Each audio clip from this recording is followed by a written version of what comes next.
Hey guys, Editor Lachlan here. Just coming to you before this show. It is exactly 11 p.m. On Friday night, and as I was in the middle of recording our newest episode of the CreaseCast, so a little bit of additional information on the Canucks COVID cases dropped around 10:30 tonight. This is from Farhan Lalji and as well as Darren Drager over at TSN. The Canucks received more positive COVID-19 tests on Friday evening, adding to the already 8 confirmed cases among their players. In addition to the new positive tests, a strain variant has been identified. That is according to Darren Drager. Farhan Lalji added as well that the Brazilian P1 variant of COVID-19 is likely in play here, and which is obviously very concerning. And as well, Farhan goes on to say, as Dregs notes, some Canucks players have become very ill. I'm also being told that in some cases, team medical staff may have gone to the homes of players to administer IV treatments. Um, Obviously, this is not good. And this came out after we recorded the show on Saturday, or the Friday show. And I felt like the stuff that you'll hear in this episode was recorded beforehand. And because of that, a lot of the stuff surrounding the tests themselves, what happened with the team, it's still relatively current, but there is a lot of aspects that are that just look worse now. And I felt like we needed to add in just a little addendum to the show that all the stuff you hear was before any of this happened. This late night news came in, and it all sucks. None of it's good. And there are some stuff in there like we talk about what might go on in regards to the trade deadline.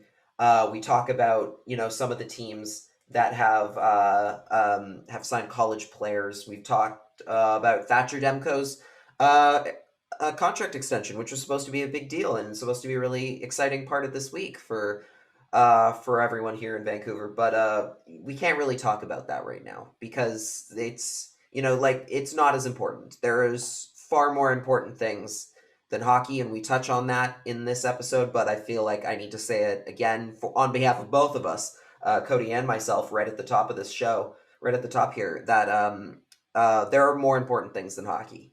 And right now, we've got a bunch of people, not just hockey players, people of real people with families and pets and children and everything else that are very, very sick right now. And that and they're all, young people, relatively young people in their prime physical condition. And it just goes to show you that, this virus doesn't fuck around. Like, this is not something to take lightly. And I shouldn't have to tell people this. And I know, again, as I think I even say it in the show, that I know the people who listen to the show are good people who do take COVID seriously, who wear a mask when they need to leave the house and don't leave the house if they don't absolutely need to. Um, there are people who wash their hands frequently, who know that this is no laughing matter and this is nothing to joke around about. This is something we have to take very, very seriously, and not everyone has. And that's why we're in a situation where a bunch of players now have come into contact with a new strain of the coronavirus that made its way over here, from other parts of the world.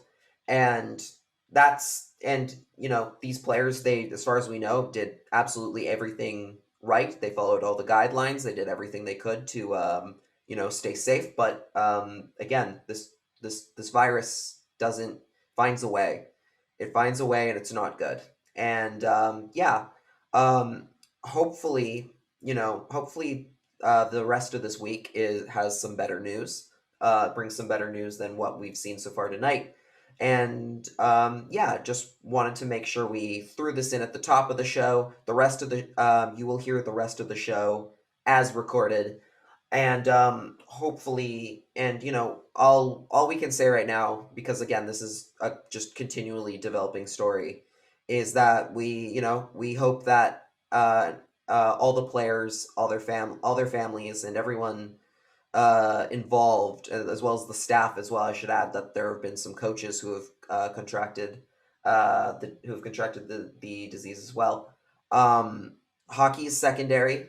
It's all about making sure these people come back healthy and are able to live the full life they would have been able to uh, before they contracted COVID.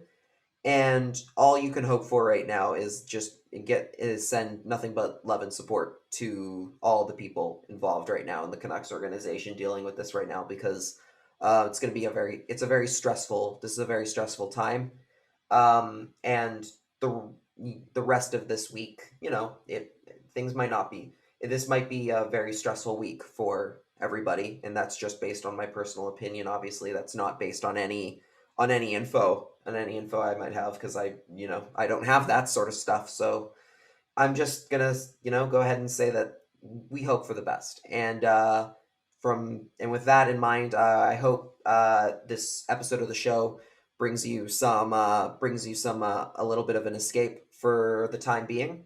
And we will be back as always with a Tuesday episode, with our show, with another episode on Tuesday, hopefully with better news to talk about. Thanks, and enjoy the show.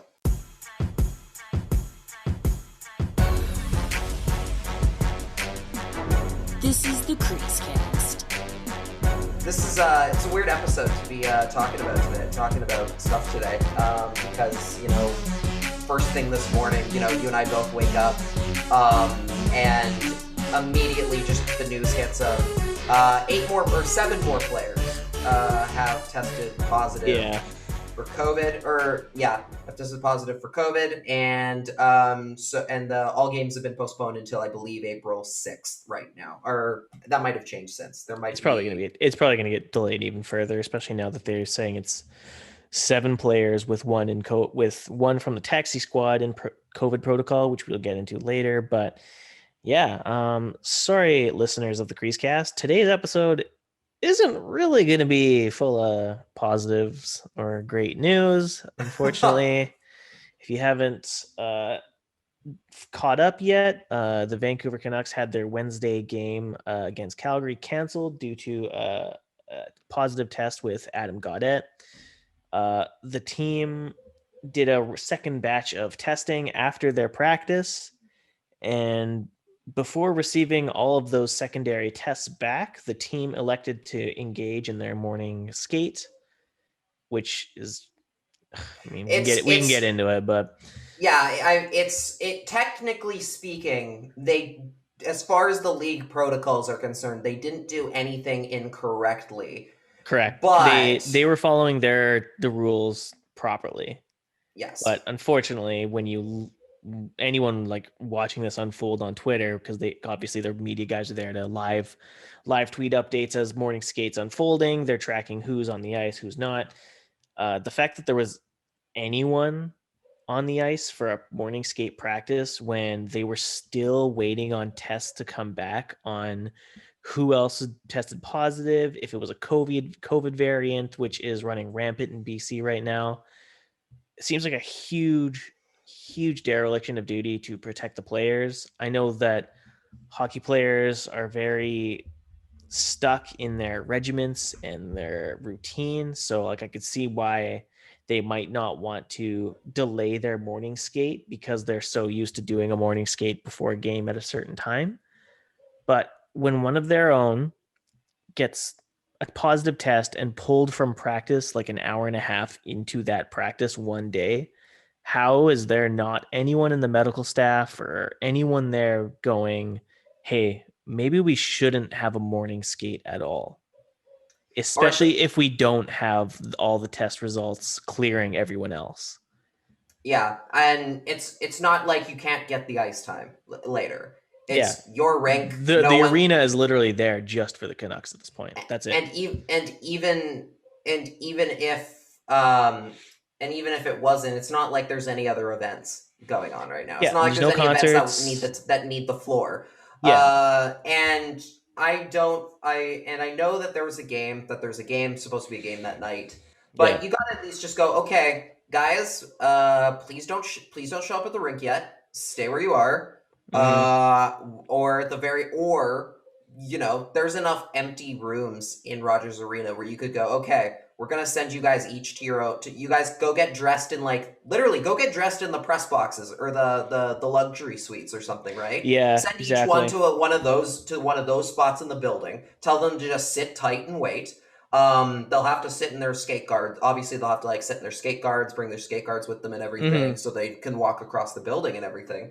But it's okay, we're just gonna keep literally everybody separate until we know for sure what's going on, and then we'll let them through. They did everything right in terms of especially the initial COVID case. Like the initial COVID case, it was a little with Gaudette. It was a little bit tougher because they were It already in the middle of practice before yeah. things went wrong. The second one I don't understand because I don't understand in the sense of well, you knew somebody got COVID and they'd literally been practicing with half your team. Why didn't you just wait? Why didn't you just wait 10 minutes? I know I'm guessing, I'm taking a wild guess and saying that the Flames probably had the ice right after, we're going to have the ice right after to themselves. Maybe. Maybe. This is just it sucks. This sucks. I feel bad. I don't feel bad for I don't feel bad for the league in this case because that's they're not. They didn't. I don't think the guidelines were really what they set in mind. They didn't really they set as they could, but I think they could have done more. I just feel bad for the players and the coaching staff who are all gonna get stuck in have to quarantine away from their families and whatnot. Oh, possibly with them because they've all been in Well, contact with them probably since then. based on some of the tweets that come out, it kind of seems like it's just hit everyone related to the team. Yeah. Um, Adam Gaudette's spouse, Michaela Gaudette, was on Twitter basically saying she feels like shit. Adam is very unwell as well. He's exhausted, just feels like complete ass. Uh, Zach McEwen's girlfriend was also on Twitter intimating, in a sense, that her and Zach were not well either. It's just kind of you knew as soon as Gaudette was pulled mid practice, that's kind of like the Tim Peel thing, right? You knew it was going on, but it would catch up to the league or the team, and it would be exposed for how stupid it is. And in this case, it is, why are teams practicing or going ahead with practices before they have all available results to them? Right. I don't know how it would be that difficult to mandate this and say, hey, team X, if you don't have Adam Gaudette's test results yet, he shouldn't be allowed in the arena to change in the locker room and take the ice. Right. The fact that he was pulled an hour and a half into a practice one day, and then the following day he is, or sorry, not he, but the rest of the team is showing up as if nothing's wrong, and they're practicing. It's business as usual. It's business as usual. There's no extra precaution taken, even though they had just shared a ton of ice time with someone who was positive. You can't be oh, okay, we take COVID seriously. We want the health and safety of our players. We're putting that first, and then in that same breath be oh yeah, we don't need all the test results. Just everyone come in. That's your morning skate. We're probably gonna play. Let's not err on the side of caution in this case, because what we're prioritizing as a team is being ready for the game at hand, which is just mind-bogglingly stupid to me. I don't know how this isn't really being approached by mainstream media members. They're obviously today a lot of people are going, oh, in hindsight that's pretty dumb, and it's well, where was this outrage on the Tuesday when Adam Gaudette got pulled? Why wasn't there an outcry from people saying they should not be practicing tomorrow? I think I tweeted out hey, what, this is so stupid. Why is Adam Gaudette, or it's very cool and good that Adam Gaudette is or the practice went ahead with Gaudette before his test result came in, and then after he was pulled, like everything was just like back to normal. And Right. people were like, "Oh, shut the fuck up.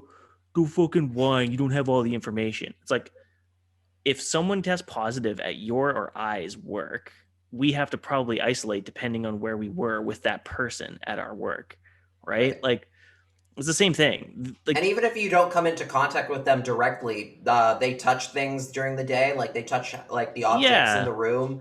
they They'll share like a use big certain. buffet of food thing, and like their one, it's like a team only kind of lounge Yeah, thing they that, breathe the same. They're breathing in the same airspace pretty much as you are, regardless, because you're all in the same room. yep, they And I'm not share talking a about the gym. ice necessarily. Yeah, like the locker room, the gym, common room. Like I've Yeah, seen the like that. Canucks locker room before. It's a It's big small. It's space, but small though.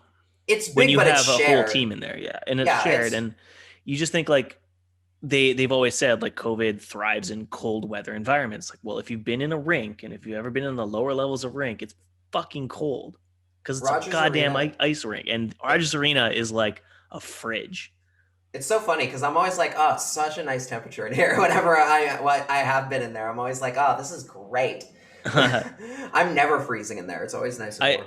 I usually run pretty hot when I go to a game anyway because I usually put a sweater under the jersey Mm. with pants, so Yeah, I'm usually always pretty toasty anyway. But like the Botchford project or whatever, I was wearing my like dress suit, so I was like in like very thin clothing, and I was like, hey, it's kind of chilly in here. I kind of get why the media guys are complaining a bit. It's a little that's so funny because it's a bit literally, much. I don't remember if I don't think I was cold during that game or when I did my Giants game. A little bit of a different circumstance, but I don't remember what the temperature was for that. That's interesting. Maybe I was. You I might have don't. not noticed because like you were just so excited to actually be in a game. You'll Oh, go back now, probably. and it'll be such a long time since you've been in a rink. You'll be like, oh, it's a Uh, it's a freezer in here. God, I wouldn't. God, what I wouldn't give to go back right now. Oh man. Yeah. So anyway, Well, not right. on the Not today. yeah, not Unfortunately, not today this week. especially. But No. yeah, unfortunately, I think JPat was the first person to post a tweet of the added names to the COVID protocol, which drives me insane further because all of these guys were probably put in bigger danger by going to that morning skate than they would have been just with the playing or practicing with Goddard anyway on Tuesday. Obviously, like if any of these guys contracted it from Goddard, like there's nothing the team could have done on that Tuesday, which again drives the focus on the whole why are they practicing without test results in the first place. But then to make them go to morning skate the following day, I mean, one of those seven names outside of Gaudette's, or sorry, one of those six names outside of Gaudette's probably contracted it on that Wednesday morning skate, which makes you just like tear your hair out and go like, what is going on? What are we even doing here? Um, and as we were talking about before we started recording, we were looking at this list and we were like, man, it is just a list of like the who's who of Canucks players who've just had it so rough this season. Like Alex Edler's taken a huge step back with his skating. He's looking like really old and slow. It hasn't been his best season. Gaudette struggled to score. Like he kind of like looked okay in this bounce back playing with occasionally with VC and then occasionally up with Miller. And then Travis Hamonic, he had that injury to start. He's got, complications with his daughter. That's Like, the like he took, that one like really that one's hit. the worst one because it's like he like Drance post pointed this out on the Vancast that Hamonic or maybe Patterson, that Hamonic opted out of the playoff bubble despite the fact that he had only played 5 playoff games in the last 5 years. And as everyone knows about hockey players, like it's all about what you can do for the team, what you can do to help your team win. And the fact that he opted out was probably a very difficult decision for him, considering where he was at with Calgary at that time. And then to come into this season, he got his no movement clause Specifically for that reason. That specifically was for that the reason because he was worried. Like obviously his daughter's health comes first, and he does not want to be a million miles away midway through the season because the team traded him to New York. Like he did everything under his power to, protect his family and put his family first. And then he basically gets put into an endangering situation by the Canucks team because they elected to practice without test results, which blows my mind. But the other guys on that list who've struggled this season, like Braden Holtby, hasn't really found his form. He hasn't really had that resurgence that a lot of people thought was going to happen when he was with Ian Clark.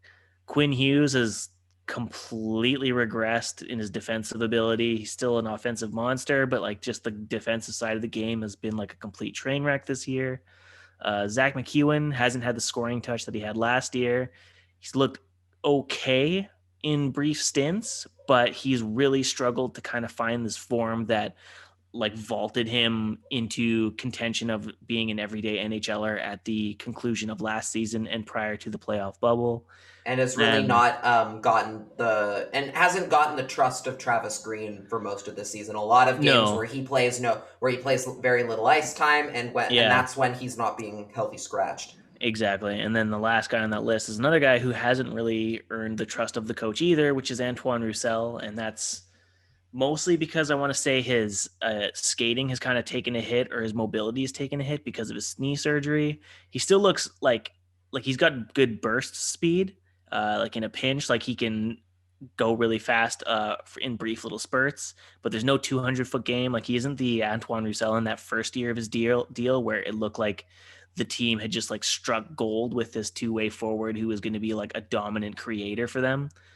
And then the last guy on the list is Kole Lind, who is on the list purely because he's been called up to the taxi squad. It's not like an actual COVID positive test. We hope. Like, I mean, that would be just unbelievable if he actually tested positive. Like, just a rotten string of luck. So, I mean, the question does become just like, why are teams practicing without test results? Like, you and I can sit here till we're blue in the face and go like we know how reckless and dangerous it is to put yourself in a room with someone that tested positive, or in a group of people that were exposed to someone that was positive. So how can a near $1 billion franchise organization just ignore common medical sense? I think I saw someone saying like, oh, we still don't know what like the dangers of COVID or whatever, or how it spreads. And it's like, somebody actually said that. Jesus. Yeah. And I was like, okay, but we know enough. We know enough that if someone tests positive and is in a locker room with all these people, you should probably err on the side of caution and shut shit down so you can make sure everyone's safe. Yeah, a bunch of teams did that in the early parts of the season, where if they had even a false, like hell, I think the Canucks did it at one point, where when they found out Dirty Ben, they just shut down everything for a couple days, and they're just like, okay, nope, everyone stay home. And then for some reason they decided not to this time, and now it has completely come back to bite them. Yeah, teams looking at like, I don't know how many games now going to be tacked on at the end of their season. There's a lot of implications on Twitter today that they're like, there's no way games are probably going to get canceled. Like there's revenue on the line for Sportsnet. So probably there's going to be 6 or 7 games bumped to the very end of the season, and then playoffs just get delayed while teams play catch up, which for a team like the Canucks, who, they finally got their break in the schedule. They were complaining about how Montreal had their break, even though it wasn't a break. It was literally a shutdown because of COVID. Like how awfully ironic is it that Antoine Roussel is spending his week off complaining about the week off that Montreal had, even though it was because of COVID. And then 5 days later, he's on the COVID protocol list because the team is exposed to Adam Gaudette and COVID for however he managed to get it. That is some horrific irony. Like, yeah. Oh man, it's like the Rudy Gobert thing when he's touching all the microphones at the end, and then the next day it's like the whole world shut down because he had tested positive. Him and Tom Hanks, and literally that shot of him touching the mics is forever burned in my memory. Yeah, like I'll never be able to unsee it when I hear his name ever. Yeah, so it's the same thing. Like Antoine Roussel is on a press conference complaining about a break in the schedule for Montreal because of COVID, not because they had a scheduled break, but a COVID outbreak. And here he is a week later on a COVID break because the team has been exposed. Like, man, that is some karmic or cosmic justice or whatever at work in some dark and depressing way. Unfortunately. Yeah, like it's just shitty. It's Like shitty. the impact on the season is going to be huge. Like when they come back, Montreal is probably going to be completely caught up in games played. So is Winnipeg. Like, every team's going to be caught up to them in games played. And I think right now Montreal is something like 4 games back or 3 games back, but they're like 7 or 8 points ahead now. Something like that. They're Like it playing right now, is. I believe. Or It was. I mean, you and I have talked about it like the entire season. Basically, like the season was likely toast anyway because of how bad that February was. Like, there's just no way they could conceivably catch up on like, with all the games they played. Like they would had to have gone like 16, 1, and 3, like just points in every single game basically to even have a shot. And now they're going to be coming back off of probably a 2-week, maybe 2-week minimum break because of COVID. and they're not going to be And coming back rested. That's for darn sure. no, Like like they're even going to if be it's like yeah, lethargic. They're going to be coming back feeling like shit. Like look at any athlete, like look at Mika Zibanejad. Like it took him like the entire season to recover from his COVID stint. And like granted, it paid off with like a 4-point game against Philly or whatever it it was. eventually got back to normal, but Right, but it took was such a forever. long time that like that's time that the Canucks they're not afforded because now they're gonna have their already truncated back half of the season, uh, made even more truncated because they're gonna have to jam in like 6 or 7 games into this schedule. Like tough break made even worse. Like so, if you're one of these players that was like already on the team thinking, oh man, it's gonna be fucking tough to come back from this hole we dug ourselves, and then sitting idly by for like a week and a half on COVID protocol and being asked to return and do like 7 back-to-backs in a month to catch up on all the games you missed. You know what I mean? It's going to be like for anyone that was hopeful or still remained hopeful that they might make playoffs. Like, I'm so This sorry. is it. This is it. It's over. It literally just fell into the ocean. Like there's not and frankly at the end of the day, really that's secondary. Like that's not important at the end Yeah, of the like day. at the end of the day, like like it doesn't. It really doesn't matter. I could give a rat's ass if they went winless for the rest of the year, as Yeah. long as it meant if it took going winless for the rest of the year to get all those players back healthy with no COVID issues, I will take with no lingering COVID issues. I would take that in a heartbeat because because at the end, who gives a shit about 2 points when people's health is at like that's is at, that's the thing. is It's at like the front of the what are thing. we arguing here? The Canucks are, their season's in the crapper. Everything's gone wrong. They don't have the cap space to get better. They don't have the deals that they can easily move out without shedding assets.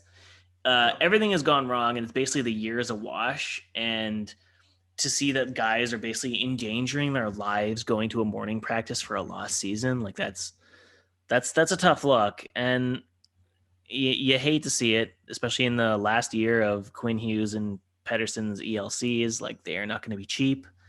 Right.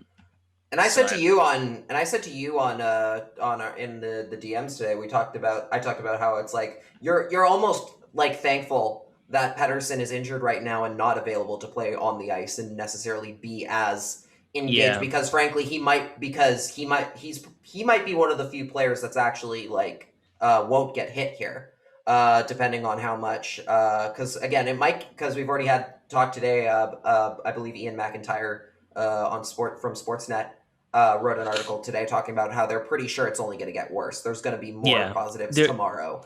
After that morning skate, there's no way that it's not going to get worse. No, not, and for not just for the players, but for the staff, the equipment people, like anyone who comes into close contact with that team.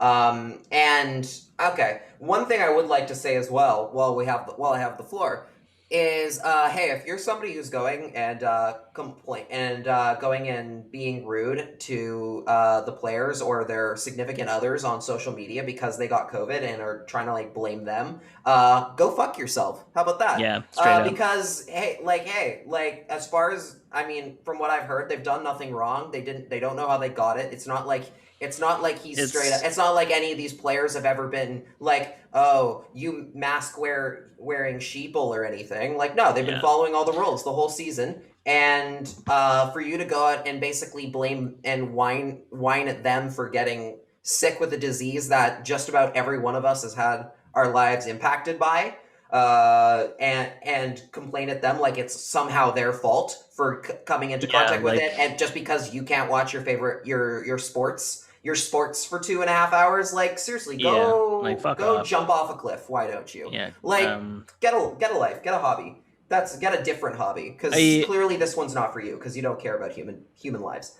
yeah, like really, like they're people first. Like granted, they are afforded the luxury of being able to play a pro sport for a living and are paid very handsomely for it, but that does not erase the fact that they are humans. And that doesn't give you a right to be Yeah, that does not to give be you shitty to them. ownership. Yeah, you do not get ownership of a player's livelihood just because you bought a fucking jersey once and you paid to go see tickets or whatever. You just No, like fuck you. they You don't matter. Like a they've guy given like you a Zach McEwen, for example, who had, like as we said, hasn't had a good year. In the past 365 days, he's lost his father. He lost his puppy. Now he's afflicted with COVID. Like, you do not need to be going into the guy's fucking Instagram or on his Twitter and giving him and his girlfriend shit for getting exposed and canceling hockey. Like, hockey does not fucking matter. It's a fucking game. no. Okay. We sit here and we critique it and critique the way that a team is managed so that they might win the prestigious award that comes with being like one of the best teams. But at the end of the day, it doesn't fucking matter. No. So cool it. We're very Don't be giving Michaela Gaudette shit because she is a human who is allowed to go grocery shopping. Like, are you yeah. kidding me? People are someone was sending around like that clip from the broadcast live thing where they were trying to like say, oh, it's look at what she did. It's like, what do you mean? Yeah, She went to the saying it grocery, like it's a gotcha moment too. like yeah, like what? She went to the grocery store. Like, yeah, every one of us has to do. yeah, I didn't realize that that's it's against the rules, apparently. It's just it's such a disaster. We're very fortunate that you and I get to talk about hockey every single, like, twice a week. yeah, And generally, well, technically you and I talk every single day. We're very lucky that we get to do that. Not everyone is afforded that within itself. And you guys who are listening to us, you're afforded the luxury to be able to, sit and spend about a few hours, like an hour or two of your day, just listening to hockey stuff. Like, that's not yeah, something a lot of people, like, it might sound like a God-given right almost, but it's a privilege at the end of the yeah, day to get absolutely. to not only to get to do what you and I do, but to get to listen to the stuff that people put out every single day about a part of the About a world hobby. about a hobby Yeah, that yeah, doesn't matter. That doesn't matter in the grand scheme of things. Like, yeah, it might matter to you and I more than it should, hmm. necessarily, like, in terms of what actual Well, worldly importance. But that's not really the point at the end of the day. I'll It's posit it about this way. I'll posit it this way too. Like, look at me and you. Like, we talk about this on a podcast that has a very small reach, but we do it every single or every second day or whatever because we care and we're passionate. We yeah, obviously love hockey to a extensive degree, but yes, we more don't love than it. most things. But we don't love it to the point of we are going to blame hockey players for contracting a disease that is affecting a global population because we're not fucking psycho. This is Okay. not. The This is people this. that are like going after them are like, they want, I mean, there's It's an basically just the archetype basically of yeah, the person who is going after like the hockey wags or for the players. or the players, but like it seems like they're directing their rage towards like the hockey wags, like the people going after Michaela Gaudette and are like, you dumb bitch, you should have just been staying home all day. And it's like, that's obviously a type of mentality in a certain fan base or fan group. And I use fan very likely in this instance because they obviously want their women to be placated, do nothing, stay at home, make them dinner, and not do anything at all. You know what I mean? Like, the types of people that do this shit or like going after the hockey wags are just like complete sexist knobs.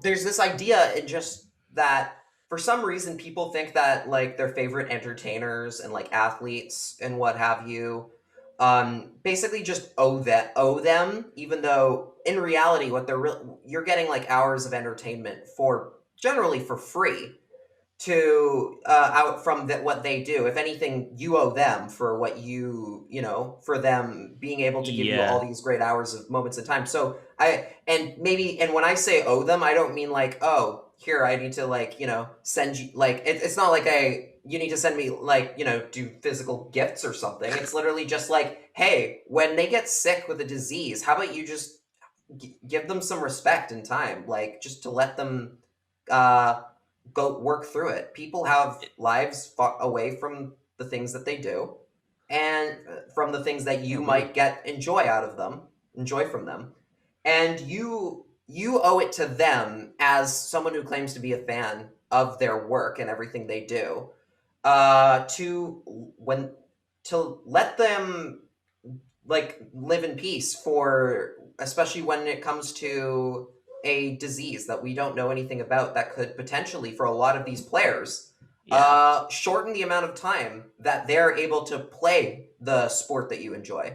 Because already there's a lot of concern about what are the long-term ramifications of COVID. We don't necessarily know everything about that, but we do know that a lot of people have been coming out of it with less than 100% lungs anymore, and that's kind of very important when it comes to sports and athletics. If your lungs are not capable of doing the same things they could before, it's very hard to do any sort of physical activity, especially at an elite level where you are the 1% of the best in your field in that sport. So. Hey, kind of a big deal.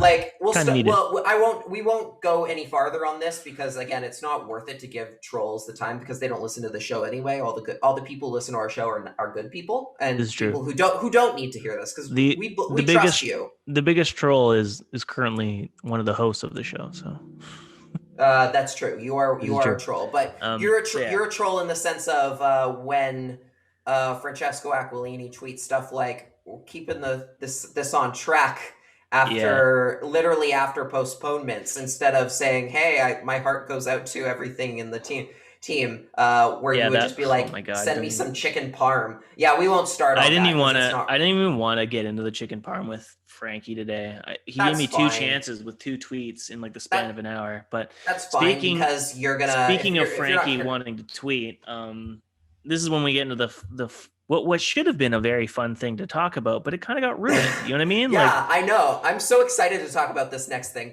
and I'm sure you all know what it is, but I'm so sad that it's masked by all this darkness. Yeah. Well, it's also tainted by the actual news that was dropped itself, because there's a lot of like things that kind of go into the background of this announcement, and we are talking about, of course, Thatcher Demko's contract extension, because obviously Lachlan's a big goalie guy. For whatever reason, he thinks the role's important. I don't quite understand it.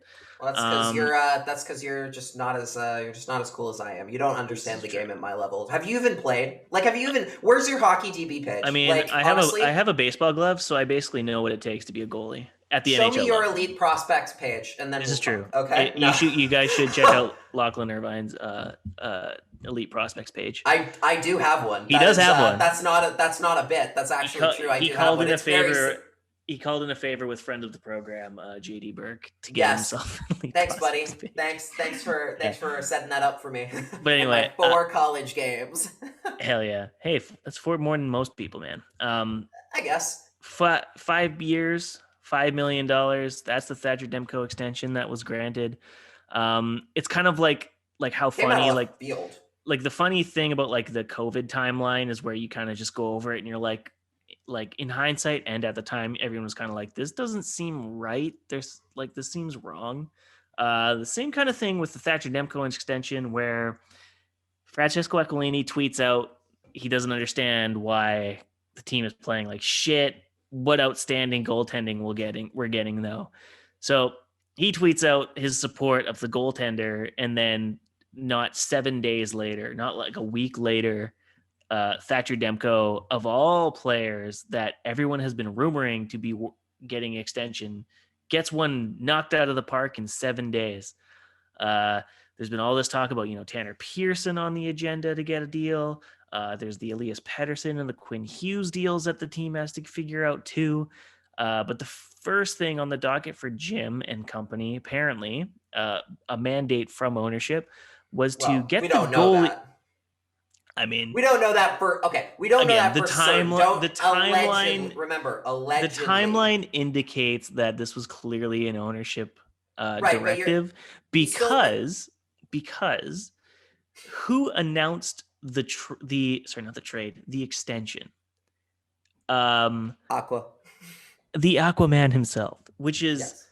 I mean, which is rare. It's very rare in the NHL. that an owner is proud to announce the signing and extension of a player.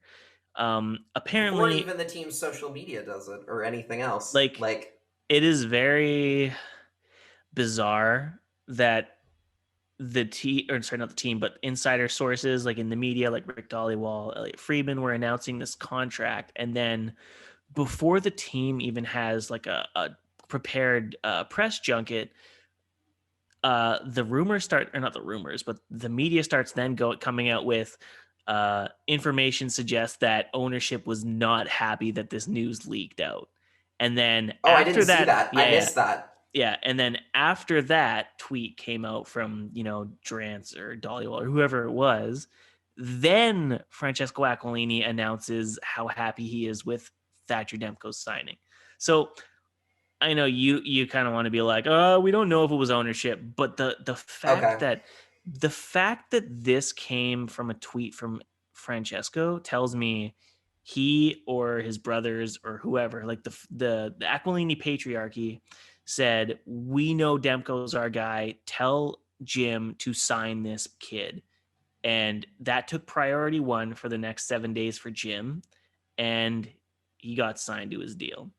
So now the Canucks are looking at next year's cap with less than 20 million remaining to sign Pettersson, Hughes, rejig their defense because they need to do something better than Edler and Travis Hamonic and Jalen Chatfield, and they need to do something about Tyler Myers. Frankly. Now hold on here.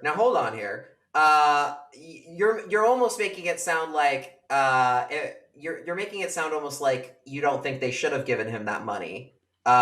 Which maybe we're gonna get into, but I mean, were you gonna not like? So here's my thing. You needed to sign Demko, but I am of the notion that it is bold to invest 5 years into a goalie with such a small sample size, because he's kind of like a Tanner Pearson in like the streaky sense where he'll be a fine 1B for like an extended period, but then he'll be an elite Vezina caliber goaltender in another stretch of period.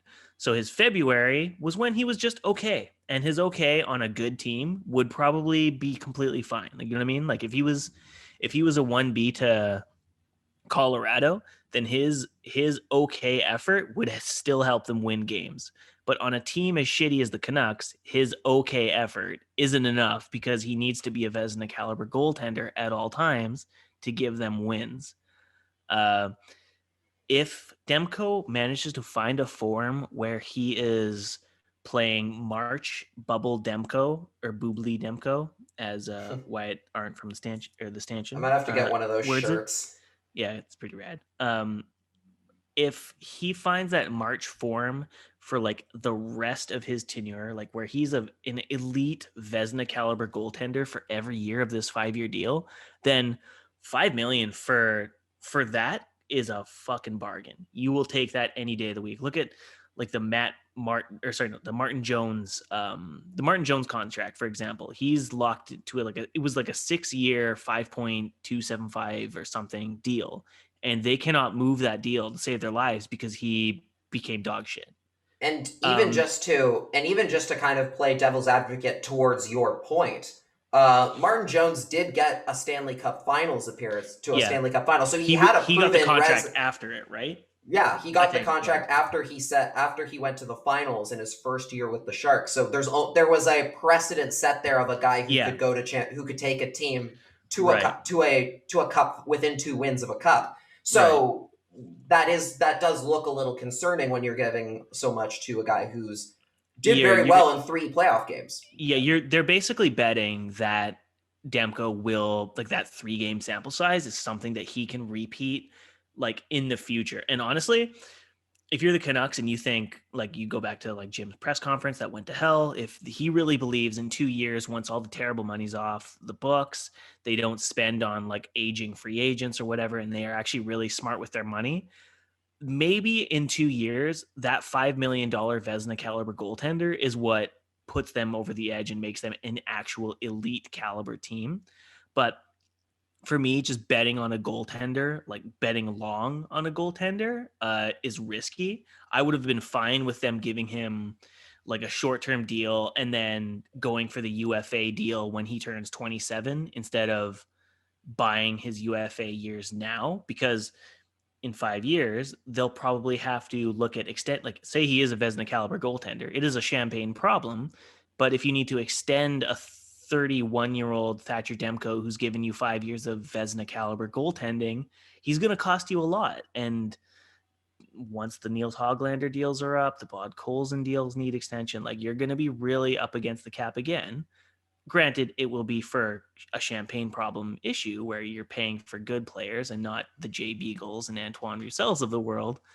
But you might be into the same situation as you were with Markstrom, where you finally have your Vezina caliber guy, but he goes because you can't afford him. So hopefully that doesn't happen. I'm fine with the deal. I'm reticent to say betting long on any goaltender is a good idea, and especially one that only has like 60 something games of experience at the NHL level, where 50% of them are actually like elite caliber quality goaltending. But you're a goaltender, you're biased, so why don't we go on to the next section, because you probably have nothing to say about this. Hell no. This is my time now. I have the floor here. Okay, look. Did I not say at the beginning of the season, or right at the start of the offseason, that when it came time to decide what to do with your future, if you were going to re-sign Jacob Markstrom or you were going to go back or you were going to trust Demko, I said you should go to Demko. He's ready. He's shown, even if it was a small sample size, he's shown he can do it even in that sample size of like 3 games against the Knights. I saw the start of a goaltender who was, who's going to be a great number 1, and it maybe was going to take a year to get there. And I think, because again, when you go from being, on the bench and playing only maybe once a week, or at most, usually once every 2 weeks behind, Markstrom level goaltending Markstrom level goaltending at the time, it's very hard when you're all of a sudden like, okay, you're the number 1 guy now. It's very hard to find that consistency right out of the gate, because you have to basically retrain a lot of your system. Because you're playing so many games in such a short period of time that your day-to-day strategy of the way you approach your training changes, like how much maybe you're working at practice, how much energy you're putting in game day practice changes, how many reps you do at the gym changes. Every little bit of your routine more or less changes just slightly but every single day, because of how much more hockey you're playing. Right. And I knew it was going to take some time. Like, it wasn't going to be, Demko was not going to come out. I think a lot of people expected Demko to come out and just be bubble Demko the second he started playing games again, which I was very skeptical about. I was like, no, hold on. He has to retrain this. Remember last year, it took him some time. It definitely took him some time last year when Markstrom got hurt. Yeah, it looked like they were hooped because he hadn't played in forever. So they needed him to regain his form because he just wasn't used to playing. Yeah, they needed him to regain his form and be able to regain it quick enough to play 3 games a night, 3 games a week. Yeah. And that's a lot. That's a lot. Even if you've been there is no amount of energy you can save by sitting on the bench. It's like the whole it's like the whole idea of, oh, even if you starve yourself for a week, you're gonna, if once you eat a certain amount of food for a meal, you're gonna be full anyway. Like that's just how the body works. And with Demko, I look at his track record and I don't see a problem. I do see, obviously, it's a small sample size, but this is a goaltender who has shown that he can play. Not only can he play when he's on consistently well, because I don't buy that it's been an inconsistency thing. I think it was very much this is a goaltender coming into the start of a year as the starter for the first time in his life, and he has to learn a lot of new things again because of it.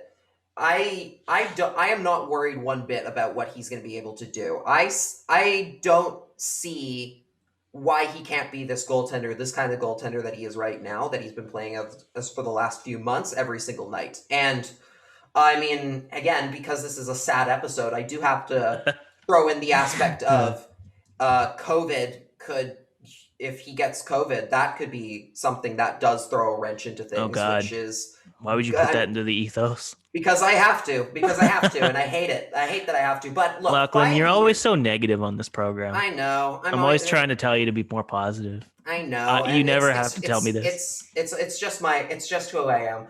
But look, 5 years is not a long time. People are acting like this is some they've given him this max deal that's going to take him into his mid-30s. Are you crazy? Like, no. He's 20. How old is he? He's 25. He'll be 30 by the time it's done. Like, he'll be 30 years old, and that's it. You'll have gotten all of his best years, and there'll still be at least one or two more to go, likely after it.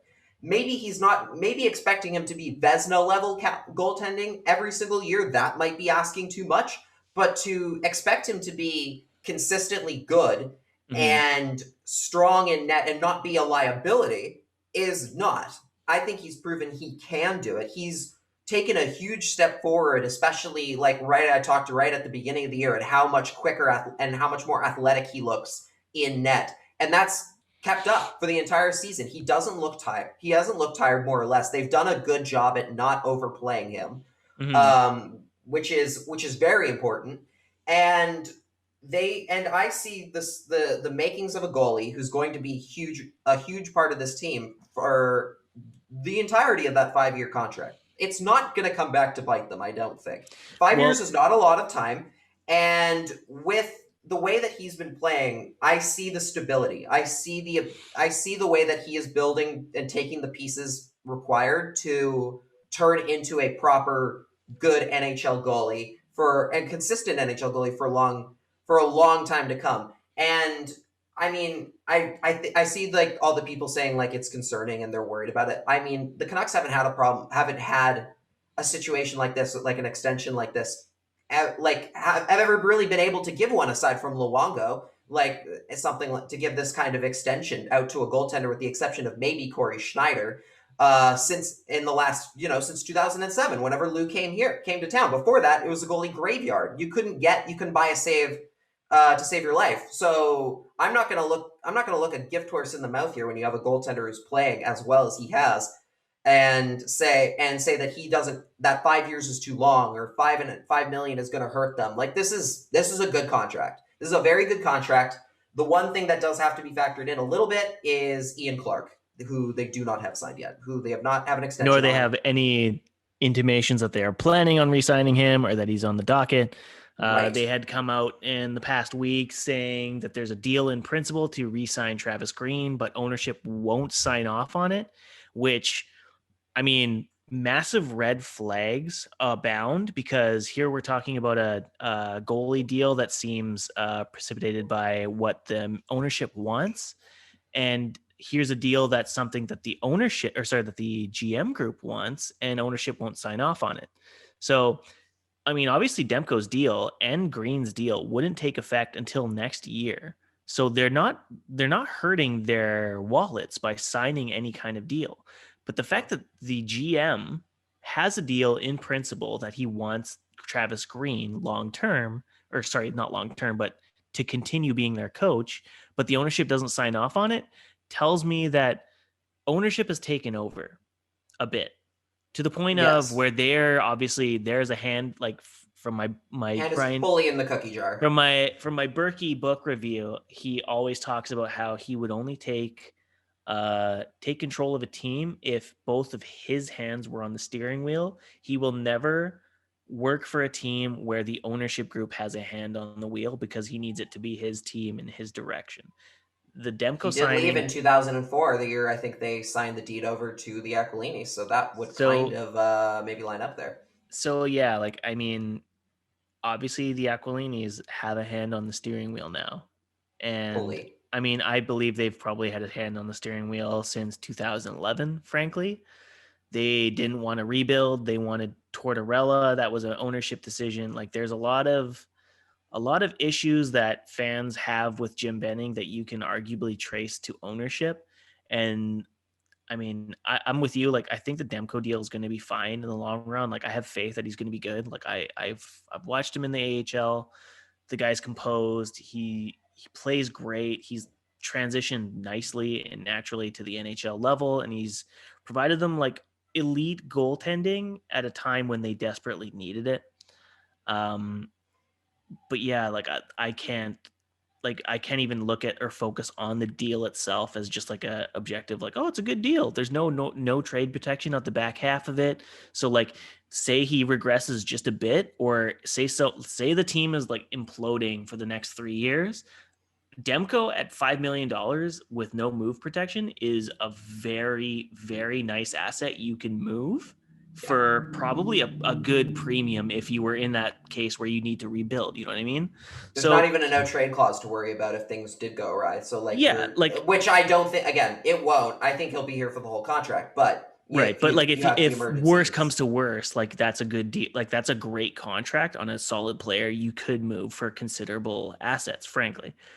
But I have a hard time focusing just on the deal and not focusing on the big picture at hand, which is the ownership side of it. That is clearly not I don't want to say meddling, but obviously they're involved considerably in executive decisions now, which it's literally like, it's like taking a photo of a flower growing in the middle of a just war-torn city, basically. It's that kind of thing. And that's a very dark analogy, and I don't know why I went for it.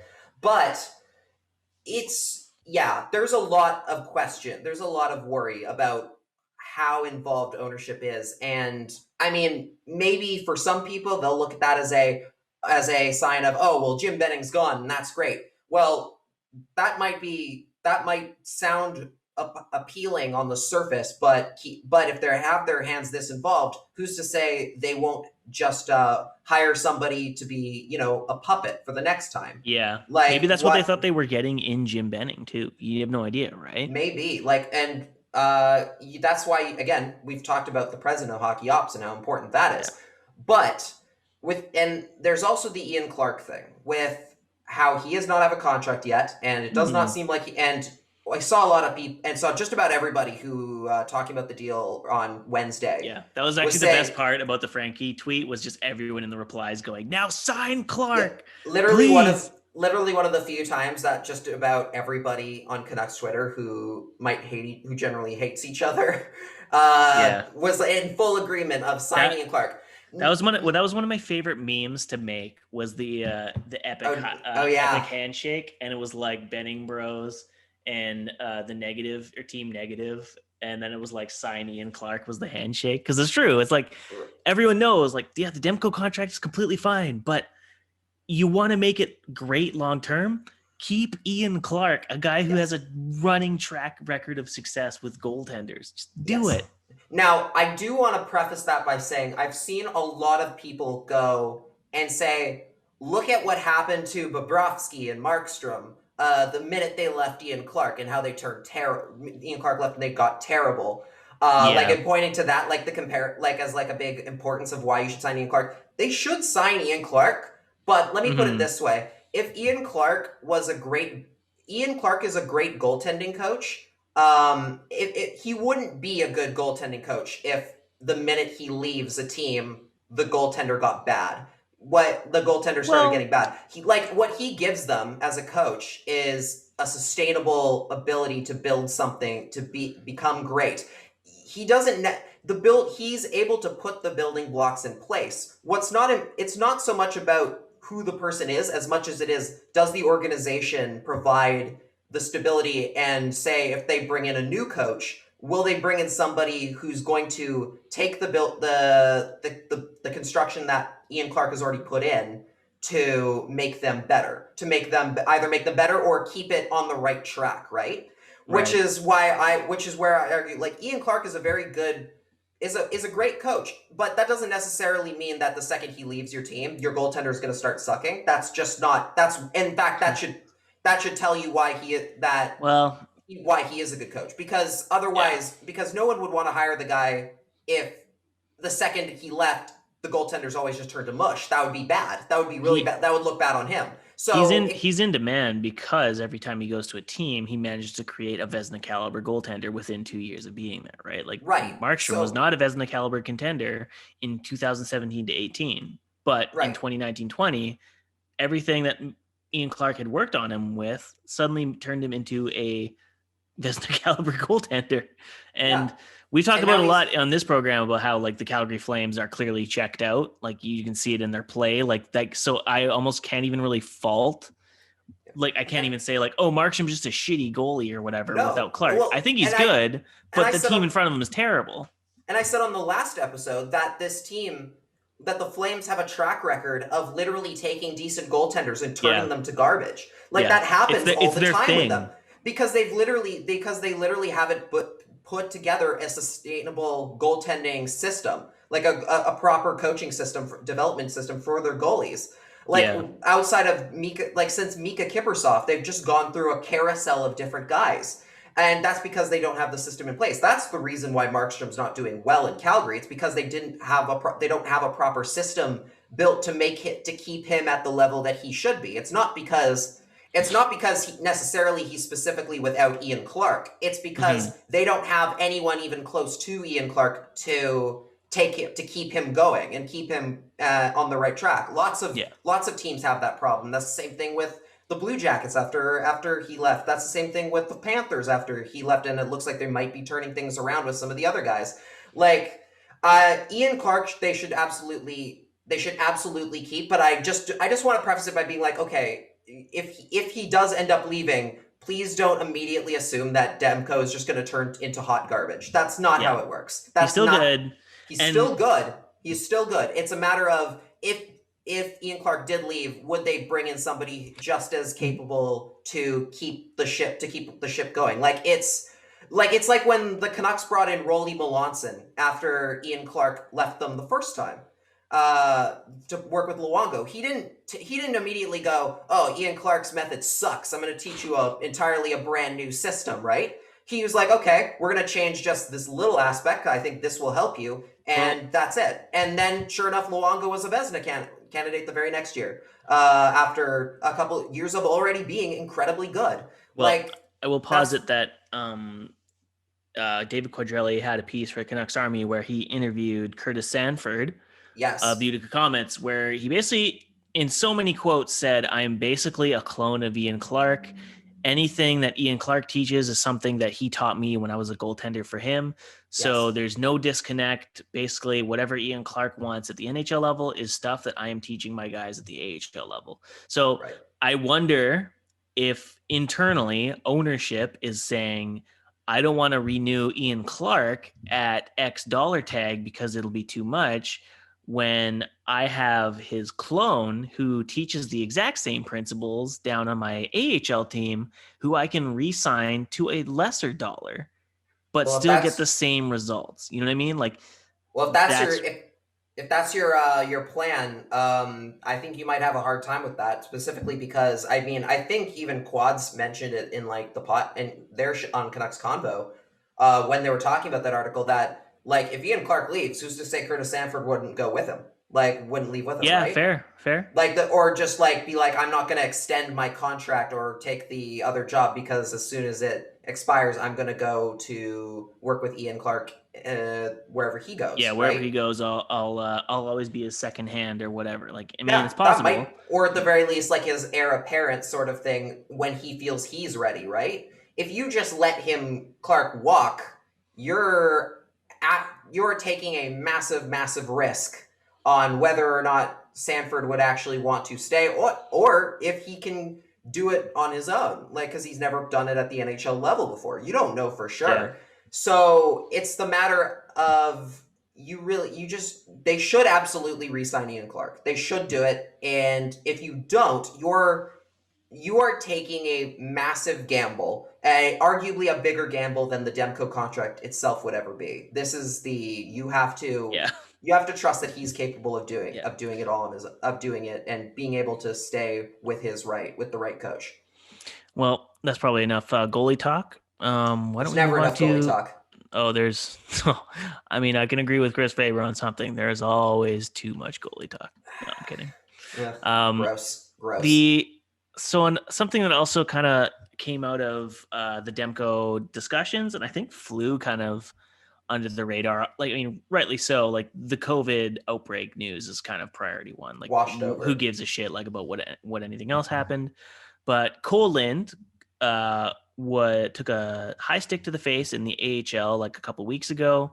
He supposedly had a fractured nose from it and got flown to Vancouver to see a specialist about his fractured nose.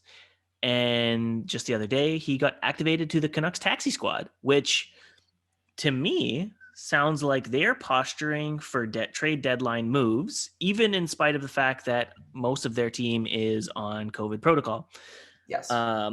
This is actually really clever. Like, for all the shit that we give Jim Benning and his management group over like doing things that sometimes don't make sense, the fact that they bypassed COVID quarantine rules, taxi squad rules, call up rules by saying we're flying a guy from Utica, New York to Vancouver to look at a broken nose specialist.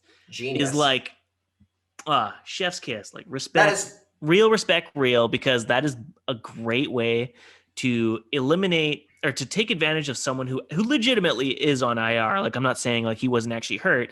He actually did have a fractured nose, but the team said, hey, he's not going to be playing for 2 weeks, so let's just get him to Vancouver where he can rest his broken nose in Vancouver. And then when he's healthy, we can immediately call him up and he'll have already done his USA to Canada quarantine. Right. So real respect, this is very smart.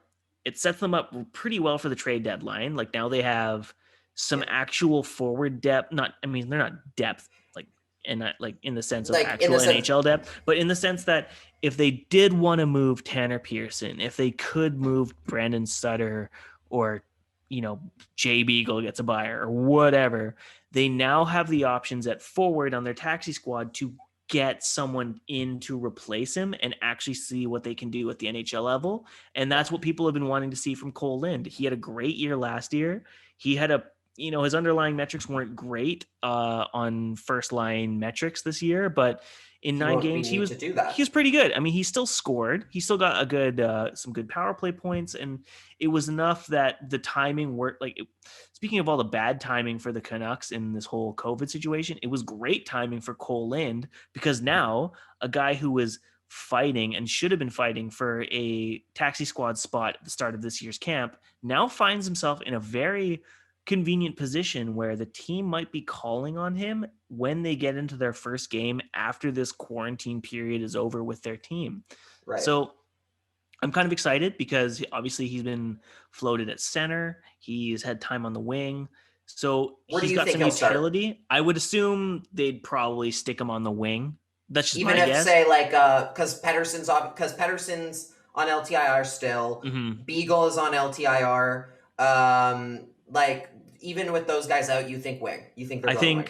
I think what they would do is they would stick him on the left wing on a line with, I don't know, so like they'd stick him with like Miller and Besser or something. Like, just you have to give him the complete conditions to prove you can succeed at the NHL, or at least maybe find chemistry with the top line producers, because his game is a distributor pest kind of role, which kind of fits in the bottom 6 type.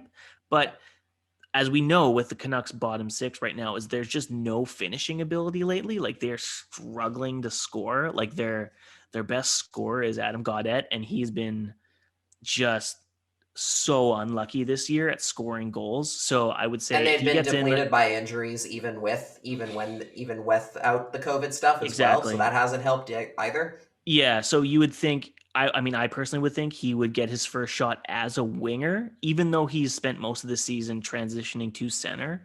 At the very least, it gives them flexibility. So if they do move Jay Beagle or Brandon Sutter, they basically alternate. Okay, do we get Gaudette working as a center or a winger, or do we get Kole Lind working as a center or winger? Like they have the opportunities. I just wanted to kind of give props to the organization because, man, like this was a great way to bypass a very difficult USA to Canada border restriction. And I almost wish they had done it for other players too. Like they could have done this for Jake Keeley and swapped him and Michael DiPietro or something so they can get DiPietro some AHL games. You know why we get mad at Jim Benning all the time? It's because there are moments where you can see kind of I get it. Like you actually see the method to their madness sort of thing, right? If Jim Benning was literally just awful at everything, we wouldn't even bother really getting mad because of the fact that it's just like, that's just like, what are you gonna do, right? It's sort of thing. It's the same. It's almost, you know what? He as a general manager is almost the same as like Jake Virtanen as a player. They almost kind of are the matchup where you see it every now and then. You see that flash of, oh, this is why you're hired for this thing. That's why we get mad because we can actually see it.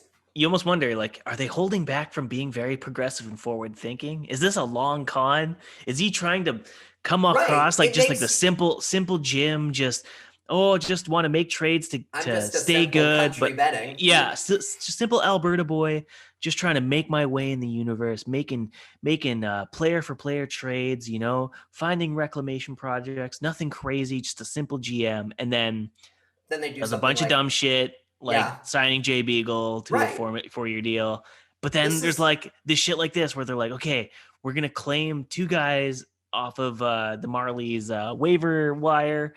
And then we're going to navigate the cap, like getting Erickson into the taxi squad and then assigning him to Utica for like just a minute so we could then make the cap space work. Like there's clearly some brains that they do know how to think progressively.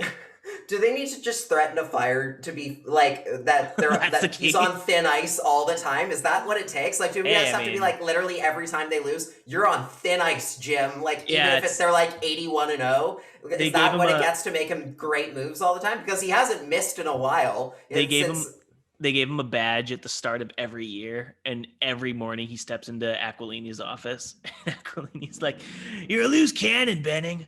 You signed Jay Beagle to a 4-year deal.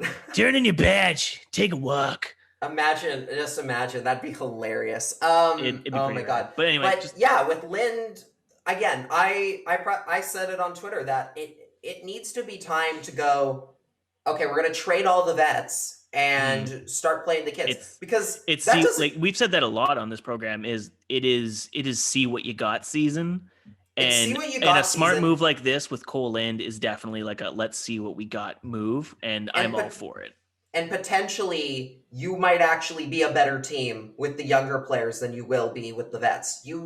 That's entirely possible considering some of the flaws that the older depth guys have that you so far have been able to mask up pretty well over the last few weeks with guys like VC and Lach in terms of like speed, taking a few less penalties, a bit more, not as big a risk, like a flight risk in their own end. Like those are important. Those go a long way.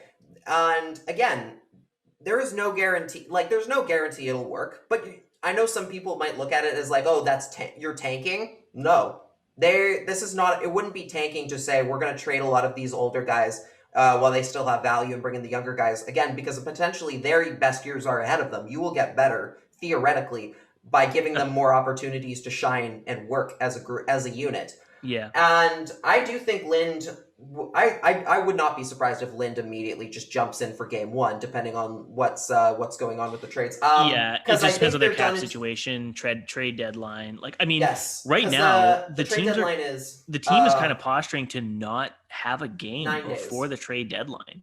Like, in Yeah, theory, they might not play until after the trade deadline, which makes, I mean, there could be a situation where, because of their COVID situation, that every other team in the league is like, hey, I don't want any of the guys from the Canucks because I don't want to infect my team who's doing pretty well right now.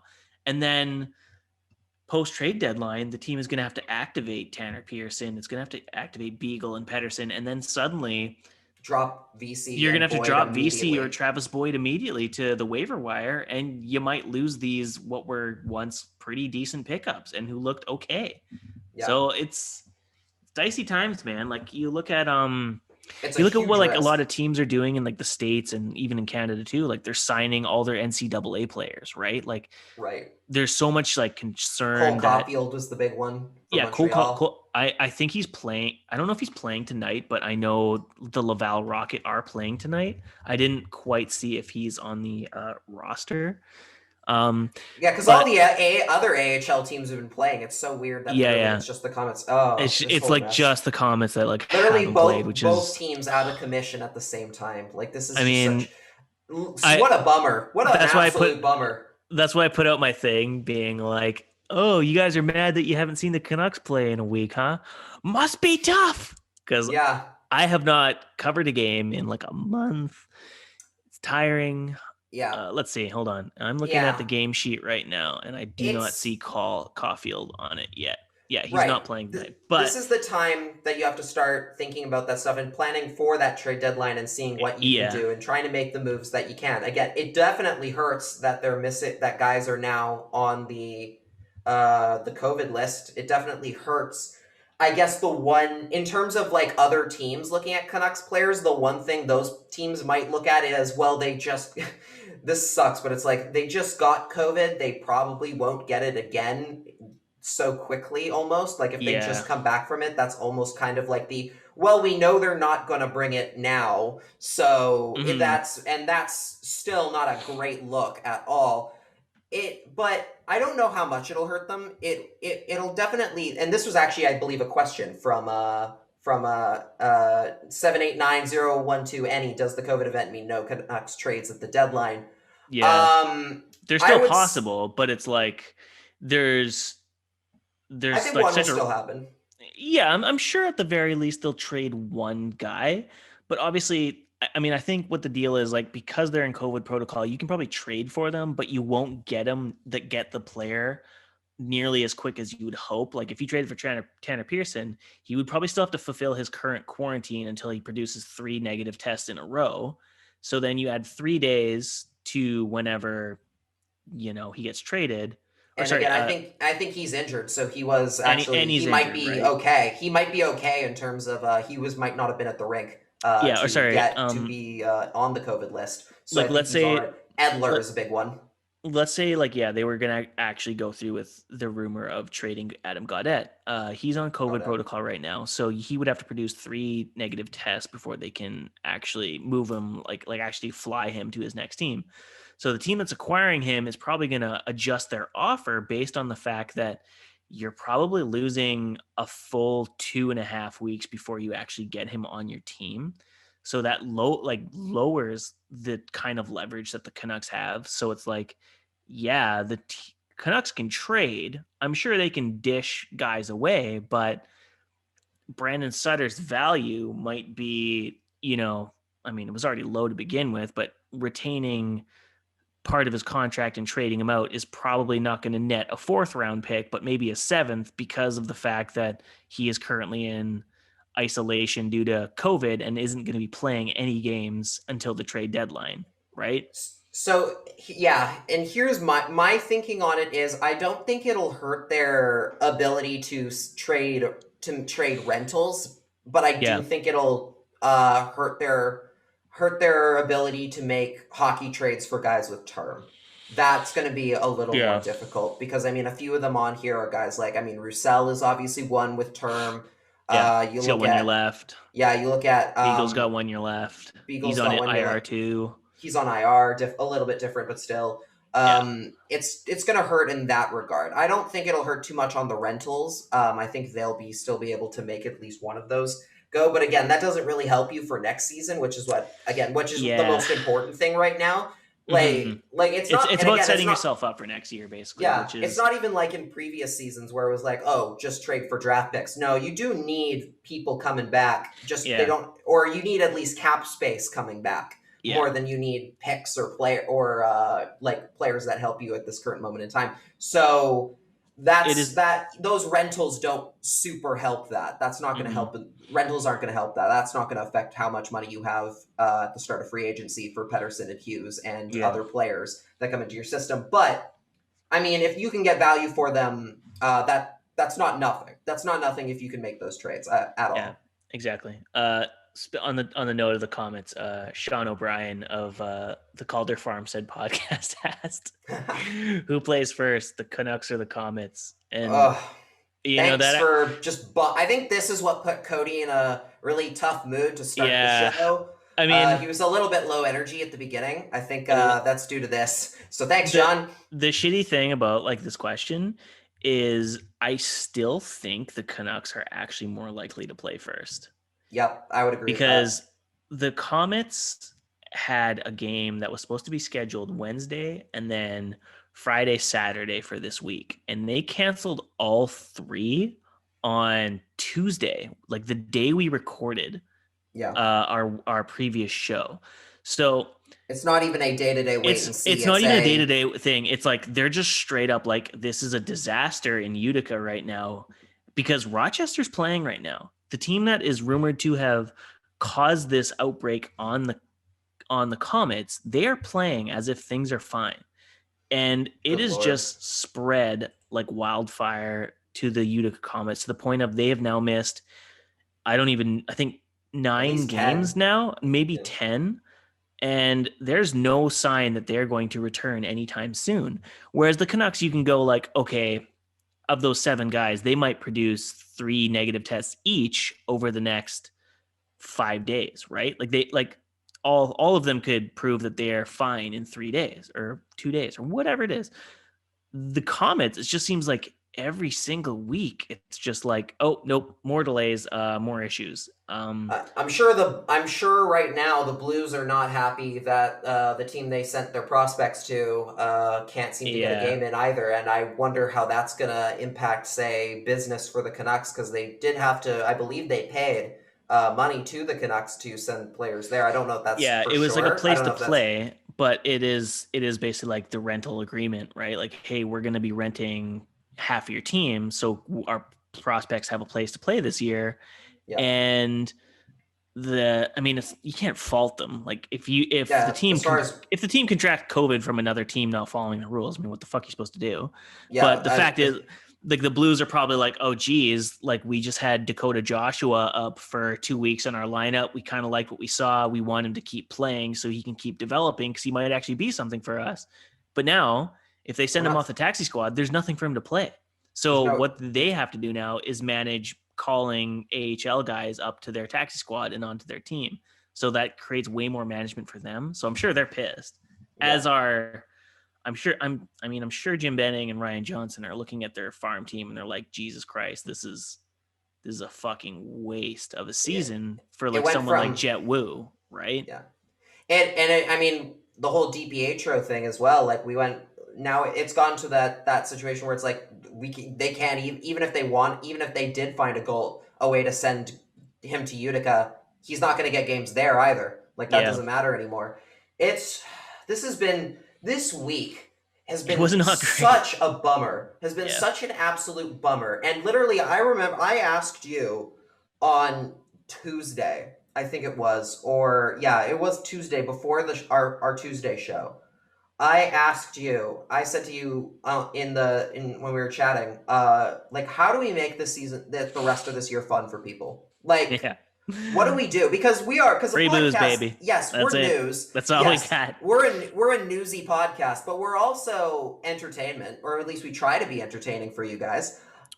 We did. And honestly, I will just straight up ask you guys, anyone who listens, what can we do to make this the end of this year fun? Like, what can we do? Because at this point, I'm just looking at the situation like, who knows where this season goes from here? Like, how long it is before this team plays games again? What can I be doing? And obviously, there's nothing I can do to say, go get vaccinations for the players and make them all get them all back to 100%. There's nothing we can do in that regard. So what can we be doing in terms of making at least this break in this short-term amount of time, or just up until the end of the season? Like, what can we do to make it more enjoyable? Like, are there things we could be doing on the regular, outside of just the show, or even within the show, that would make the rest of the year as good, as entertaining and enjoyable as humanly possible? Well, so let us know. We'll have to figure that out. We won't be figuring that out this episode. No. But we appreciate you guys tuning into this episode, and we're so like this is like sorry. This is our closeout like every episode for the past 2 weeks. Just like we are so sorry that it is just depressing news. No, this week was unavoidable, but I mean, maybe next week they'll sign Pettersson, do like a really nice deal. Maybe Francesco will be like, "Hey, we should probably sign some people before it's too late," and he decides to do it. I don't know, but we from the CreaseCast are very sorry that this episode was all about bad news. Thank you for tuning in. If you want more of our content, quick, what's a good thing? What's a good thing that happened this week that we can say besides the Demko signing? There's got to be one. There's got to be one other good thing we can throw in there. Either that's to you, like maybe something good happened to you. I don't know. I don't know. So you know that windstorm that happened in Vancouver the other week? Yes. It broke my fence on my patio, and so I fixed it. That's not fun. Oh, you? No, but I fixed it, so that was fun. But that's all I got. That's all you got. Good lord. That's all I got. I mean, I don't have much either, other than we have this podcast where we're supposed to talk. We about have this podcast things. Where we we didn't get anything. We have the podcast. We have the podcast. We have each other. The past week was the friends we made along the way, and we appreciate you guys for tuning into this episode, even though it's kind of a downer. Make sure to check out our YouTube channel where we post everything in abbreviated formats now, because obviously some people were wanting things in smaller chunks. Shame on you, frankly, for making Lachlan work extra hard on this stuff. But hey, I was gonna do it. He does it for the fam because that's what he does. But yeah, quit making work for my boy here. Follow us on our Patreon too. If you got $1 to spare, like we put out weekly, or we don't put out weekly episodes, but we try to get out as much extra spare content where we just talk about random shit as much as possible. Lachlan, where can the fine fans of the CreaseCast follow you? You can find me on Facebook, Instagram, Twitter, and also TikTok at Lach and the Crease. And you can find CreaseCast on other social media platforms as well, on Twitter as well as Instagram. We have an Instagram now and a Facebook page now as well, both of which you can check out. Yes, and and then you can read my writing at lachandthecrease.com, where I do the North Division Power Rankings every single week. I'm going to have to find a different sort of angle for this week, because it was it's hard to really grade teams when one of them hasn't played and won't play for a while. Cody, what about you? The fine fans of the CreaseCast can follow me on Twitter at Cody Sievertson. My work eventually will be on cometsharvest.com, as well as my Instagram at cometsharvest. Until then, folks, thanks for tuning in. We really appreciate it. Don't forget to rate, like, and subscribe to us on your favorite podcasting network. Thanks again for following the CreaseCast, and we'll see y'all on our next episode next Wednesday, where we hopefully have better news to talk about. Have a great long weekend. Bye. Happy Easter.